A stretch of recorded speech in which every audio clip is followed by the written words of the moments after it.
Let's make a warm and comforting bowl of white bean cabbage soup, a hearty one-pot meal that's ready in under an hour. Heat a little olive oil in a big pot and toss in finely chopped onions, carrots, celery, and garlic. Cook for about 5 minutes until soft and fragrant. Add about half a head of cabbage, sliced into thin ribbons. I like to use savory cabbage, but Napa cabbage or green cabbage work fine too. Add a pinch of salt and cook for several minutes until the cabbage has softened a bit. Now, add the chopped potatoes, thyme, oregano, paprika, salt, and pepper, combining everything well for about a minute.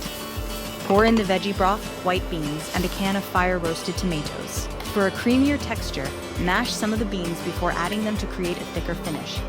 Stir everything together and let it simmer for about 25 minutes until the potatoes are fork tender. This can vary depending on the size of your potatoes. To brighten things up, squeeze in half a lemon and sprinkle fresh parsley on top. There you have it, simple, hearty, and comforting. Give it a try and let me know what you think. Visit nutsandtwigs.com for all the recipe details.